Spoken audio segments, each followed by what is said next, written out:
In today's MLB recap, we have Framber Valdez of the Astros being accused of crossing up his own catcher on purpose, meaning he threw a different pitch than that was called on purpose so it would hit his own catcher. Crazy. Also, in that same game, Jazz had a couple home runs. He's about to become a 40 player. You'll see what I mean later. Bobby Witt Jr. just turned in one of the plays of the year. Rafael, he pimped a home run, and the pitcher who allowed it didn't like it at all. He says he felt, quote, disrespected. Nathaniel Lowe, he's been disrespecting baseballs as a Red Sox. He literally looks like prime David Ortiz right now. We'll get into all of that and more in today's MLB recap. We recap every baseball game almost every single day on this channel, so stick around, leave a like, and hit that subscribe button. Also, don't forget to save yourself 20 bucks off on SeatGeek using code Fuzzy, and we'll talk about Underdog Fantasy later on in the video.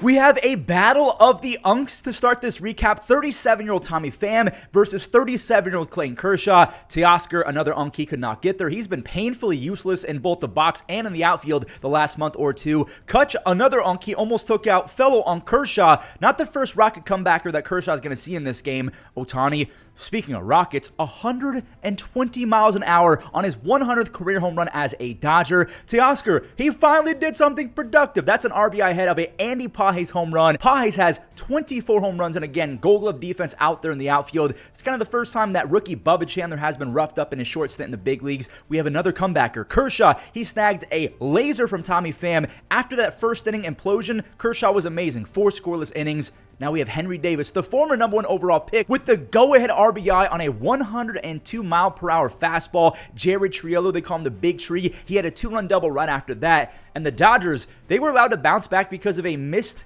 foul tick with 2 strikes. So if you foul tick with 2 strikes, it should be an out. There was a mark on the baseball. Kelly, the manager of the Pirates, he was so upset. He got the baseball. He just chucked it because he was so mad. Schmitt, he takes advantage of second life and boos. They were raining down. The Pirates, they answer with a few more runs, and good thing that they did because Ohtani, he would have tied it with a long double, a second RBI extra base hit. Dennis Santana, he does get his 12th save by the hair on his chinny chin chin. Now it's time. The Padres, they have to take this game and gain some momentum.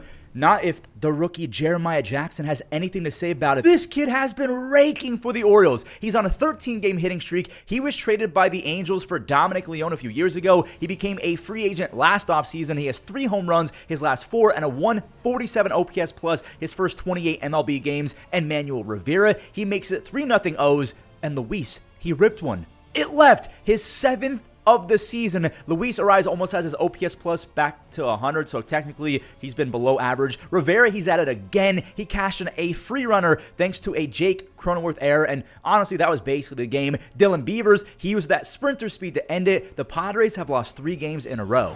The Dodgers and the Padres have been scuffling as of late, but you can't say the same about the Giants, and we have some drama early on in this game. Like, we're talking first inning early. Rafi, he's enjoying his 30th home run. He's up to 96 RBIs. Kyle Freeland took disrespect to that, but if you watch Rafael Devers at all in his career, this is pretty normal for a bat flip. Devers is barking back. The benches ended up clearing. It got heated quick. Freeland, he's ejected. Same with Willie Adames and Matt Chapman. So Rafi, he had to play third base. By the way, Freeland saying that it's disrespectful. Having a 5 ERA since being given an almost $70 million deal is pretty disrespectful. And also, that pitch to Rafi was pretty disrespectful as well, considering it was right down the middle.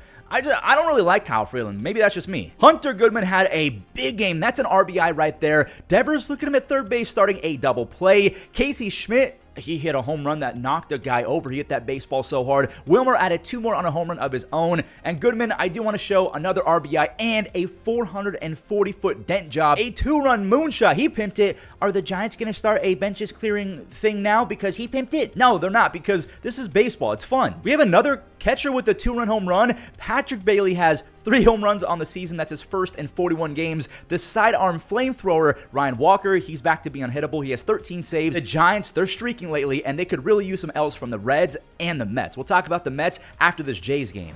We know what's at stake for the Jays and the Reds, they've already shown some dog by walking off the Jays in game 1 of this series. What was this game? The final score was 12-9. Springer, he dinged out his 25th home run. I think he had 2 in this game. Nick Lodolo got scratched, so they had to go with Scott Barlow as an emergency opener. Kirk, he's been a runner in scoring position god. He clears him with a 3-run 2-bagger. Ellie and Vladdy, they then traded RBI, so again, this game is a very back-and-forth game. Bo, he lifted off again. Bo keeps on banging. That crazy fan, that Bo Bichette fan lady on Twitter, she's got to be geeked out of her mind. If you know, you know. That's back-to-back games for Bo with the home run. He's batting .310 on the season. Remember, he's a free agent this upcoming offseason. Here comes the Reds. Matt McLain, that double grabs, one run back, and he actually ended up scoring on an error, and now it's 8-6. Austin Hayes hammered a 3-run home run to the second deck. But guess who was back at it? Springer, he went even further. His 26th home run went 425 feet for a 2-run home run. The Blue Jays bullpen, I gotta just say this out loud, they stink. Hayes and Lux had RBI, so it's back to a 2-run game. Thankfully, Dalton Varsho has been Barry Bonds since coming back from the IL this year. He has back-to-back games with a home run. He has 17. And TJ, that's his first home run since July 25th, so it's all up to Jeff Hoffman, who's been stinky. He converts his 30th save. He's having one of the most wacky relief seasons I've ever seen. 30 saves with 77 strikeouts and 58 innings is awesome, but he has a 4.94 ERA. The Jays, they finally get their 80th win. Because of that L, Cincinnati's now tied in the wild card with San Francisco, but if the Mets lose, the Reds and the Giants will be 4 games back of a wild card spot. And dude, the Tigers, just like the Jays bullpen, they flat out stink lately. Pete Alonso, he mollywopped a baseball 435 feet for his 32nd home run. The Tigers, they rallied a little bit off the rookie Nolan McLean, but his offense went brazy again. McNeil and Mullins both had an RBI. That set up runners on the corners for Luis Torrens, who extended his torch streak. By the way, I have no idea what these banana animations are. It's from the Mets broadcast, I think. But Torrens has 3 home runs and 13 RBIs his last 7 games. And if you're not looking, I'm almost begging you to please look at the screen. This rookie for the Mets, Nolan McLean, the movement on his pitches might actually be the best in the biz. He had 7 more strikeouts. He's an absolute wizard out there. Juan Soto, he has 5 home runs his last 5 games. He's up to 37. He might go back-to-back 40 home run campaigns. Pete, speaking of back-to-back, it's back-to-back home runs. He has 33 home runs and 112 RBIs. Jeff McNeil, he secured a 3 RBI game with a 2-run knock right there. Beatty and Lindor, they extended it, so the Mets, they get to double-digit scoring in back-to-back games.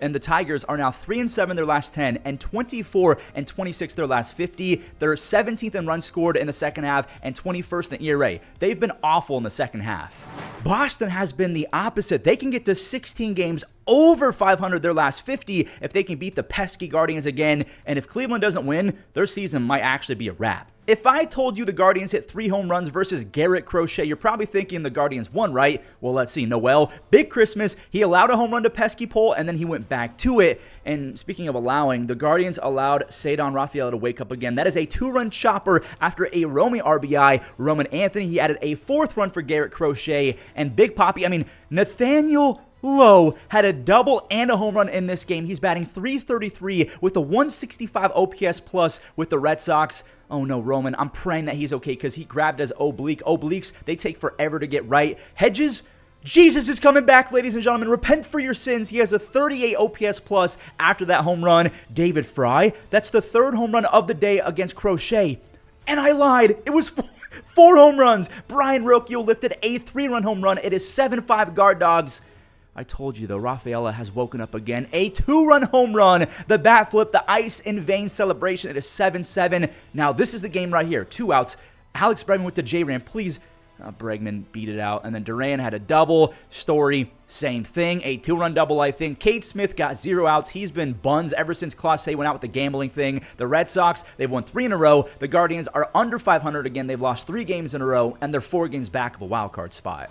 We have 4 teams coming up that are also vying for that AL wildcard spot with the Guardians. Both teams in this next game, the Mariners and the Rays. Then we have the Rangers and the Royals. Things are getting crazy in the AL wildcard. You just saw Junior Caminero get it past JP for his 97th RBI, and it's not going to be long before he reaches 100. Cal, he had 100 RBIs weeks ago. This is his 108th RBI. He has 51 home runs. I need him to break out again. J-Rod, he makes it back-to-back home runs for his 27th home run. And Jorge Polanco, he smoked his 22nd a few moments later.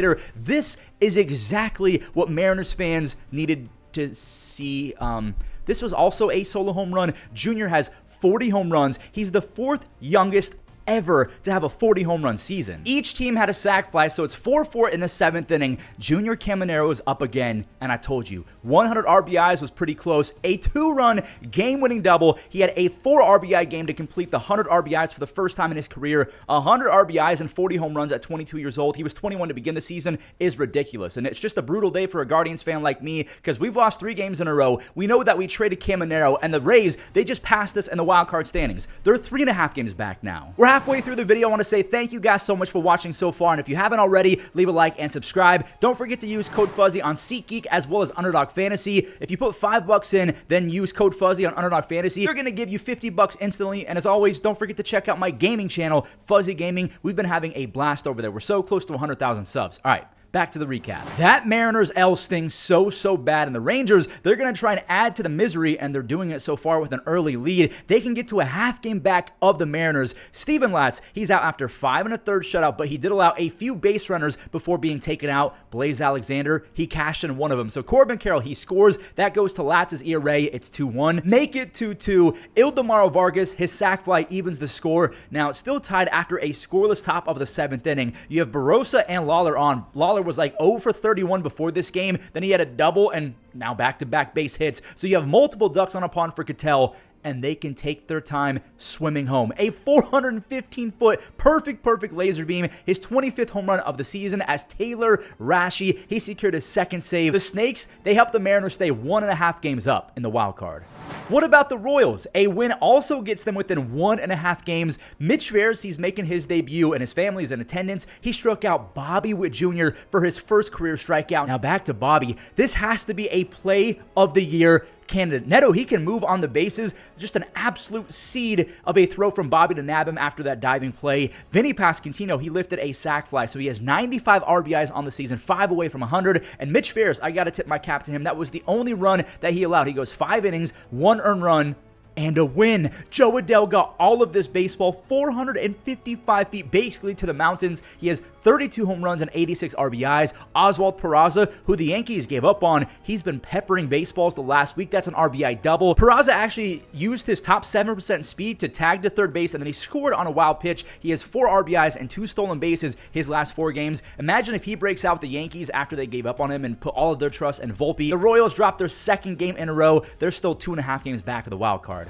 We just brought them up, so let's talk about the Yankees. They are firmly in command of a wild card spot, and they're tied with the Red Sox, and they both have a 99% chance of making the playoffs according to ESPN and other odds makers. But they have Houston, Toronto, Detroit, and Boston coming up, so a full-blown gauntlet. Jazz Chisholm Jr. hit his first of 2 home runs. His stats so far as a Yankee are historic. Trent Grisham, he's up with the bases loaded. There was a clip floating around where Framber, he did not step off like his catcher Cesar Salazar asked for. He tossed a sinker directly down the middle. Trent, he was thankful because that's a grand slam. He has 29 home runs and 8 home runs with 15 RBIs his last 13 games. Then Framber, in my little fuzzy opinion, I believe that he 100% crossed up Cesar Salazar, his catcher, on purpose. Like, even Volpe was confused because, in my opinion, I think that Cesar called a changeup, but then Framber said, no, I'm going to throw 93 straight at you, and I'm going to hit you because of what you've done this game. I thought that was completely out of line, and I think it was on purpose. Max Fried had 5 strikeouts across 7 strong. He's back to normal after really going through it the last month and a half, 2 months. What a double play right there. It was just an awful bunt. And then Pena, he grounded out to finish the 7. Jazz, he has 28 home runs and 26 stolen bases this year. He had 11 and 18 last year with the Yankees. So in 152 games as a Yankee, he has 39 home runs and 44 stolen bases. Just, he's an absolute superstar with the Yankees. And this right here is a statement game. This is pretty much the season for the Yankees. If they don't go crazy against these playoff contending teams, it might be over. Former Astro Kyle Tucker, he's been on fire since being benched. This is a 3-run home run and another multi-hit game. He's batting .400 with 8 extra base hits and 11 RBIs since that little reset. Ian Happy scored Seiya Suzuki for a big 4th run as Dansby Swanson. If you're not looking, again, if you have the ability to look at this play. That was sick. The Braves, they finally cracked the code a little bit with a wow pitch, so that's their first run. And Ozzie Albies, he would have had a 2-run home run. Ozzie, he's batting .333 with 5 home runs and 18 runs batted in his last 19 games. And Eli White, he occasionally shows the random pop. He's got some pretty good defense and elite speed. He's not very good at anything else, like just getting on base occasionally. Tucker, oh man, he's out with a calf thing. I don't know exactly what was going on with it. I think that it's precautionary, so he should be okay. We have Harris helping Harris. So that's Michael Harris making a sliding play for Hayden Harris in his debut. Danny Palencia, I know it took a little bit, but he does get his 22nd save. The Cubs are plus 5 games up in the NL wildcard. They're all but confirmed to make the playoffs. The White Sox have been a top 10 offense in the second half. I repeat, a top 10 offense. I mean, they're actually top 6 now in runs scored after this 12-run implosion. You have Benny with 2 long balls in this single game. Brian Ramos, he socked a 2-run double. And wait, Benny also had an RBI single in between his 2 home runs. Kyle Teal, this rookie, I mean, the White Sox are loaded with talented rookies. He's batting .290 with the 130 OPS plus after his 5th home run. He's actually been a solid framer as well. Lenyn Sosa, he leaned on another baseball. He goes back-to-back with Teal. He's up to 15 home runs and 45 RBIs his last 56 games. Will Robertson flared in 2 more runs just ahead of a 3-run Benny bomb. So Benny Biceps goes off for 2 home runs with 5 RBIs. He has 17 home runs on the season. They beat the Twins 12-3.